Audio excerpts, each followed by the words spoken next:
Today I want to look at the second sign that Jesus did, as recorded to us in John chapter 4, verse 46 to 54. This story is strange. There are so many gaps in the details.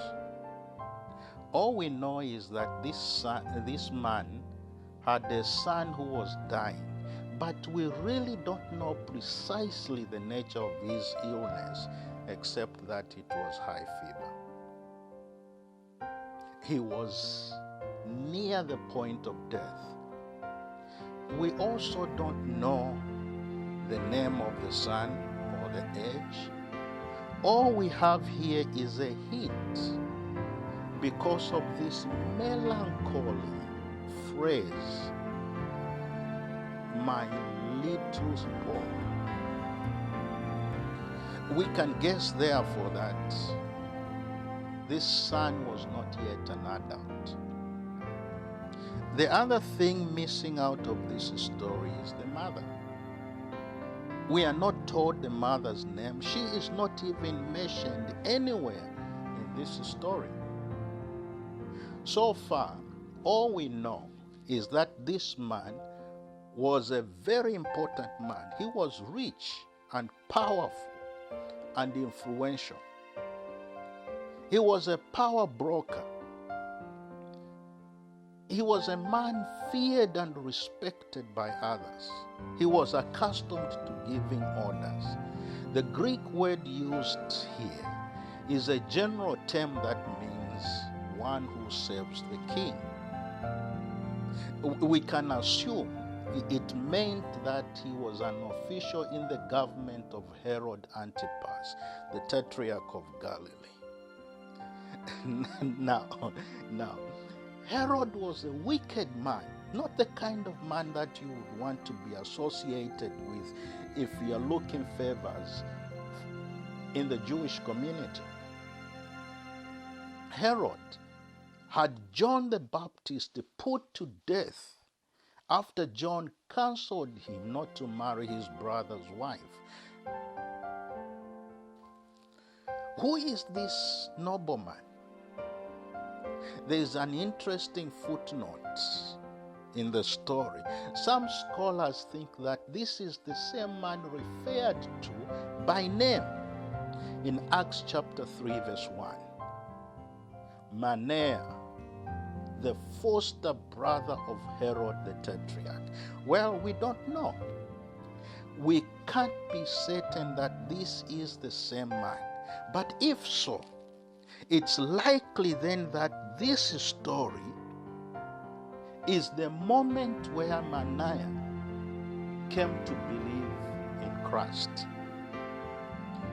Anyway, let's get back to the story. This story reveals every parent's deepest fear that somehow, someday, by illness or through some other means, like an accident, our children can be taken away from us. Recently, my second son drove over 1,025 miles, about 15 hours alone across the US continent. I was worried sick. I prayed several times for his safe passage. Look at the text. It says that the nobleman begged Jesus, "Come and heal my son. He is close to death." Not here, my friend, that this man knew what he wanted. He wanted Jesus to come with him. This man knew what he needed.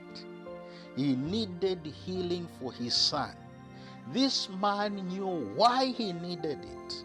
He needed the healing because his son was near death.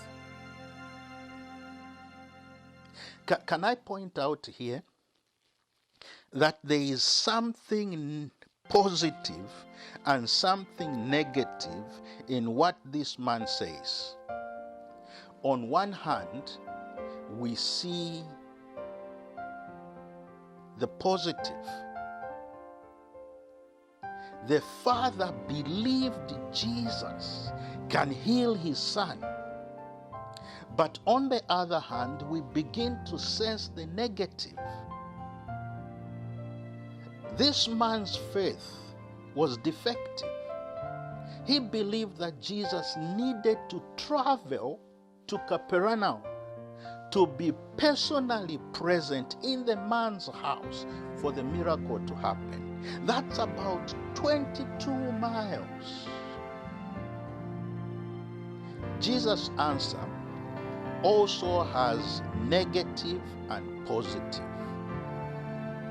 He says, go your way, your son lives. In the Greek it says, your son is living. So let's look at the Lord's answer. First, the negative.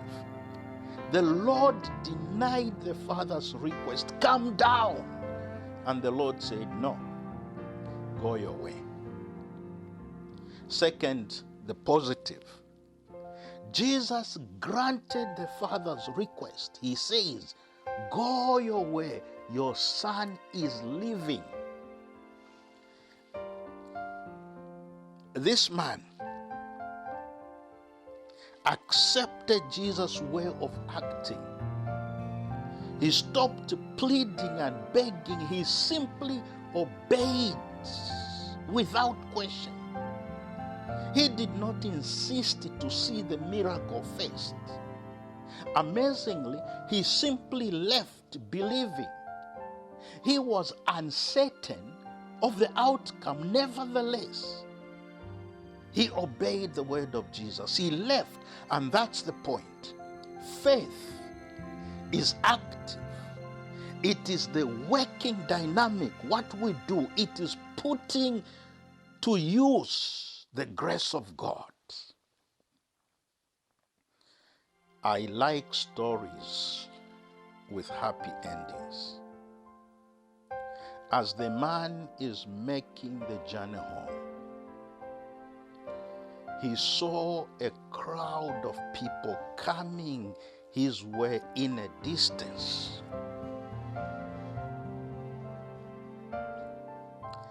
As they got closer, he noticed that these were his servants. For a moment, his heart sank as he considered what their coming must mean. Then they told him about the good news, the miracle. They said at about 1:00 p.m. the previous day, your son just got better at once. This was the same moment when Jesus said, go your way, your son is living.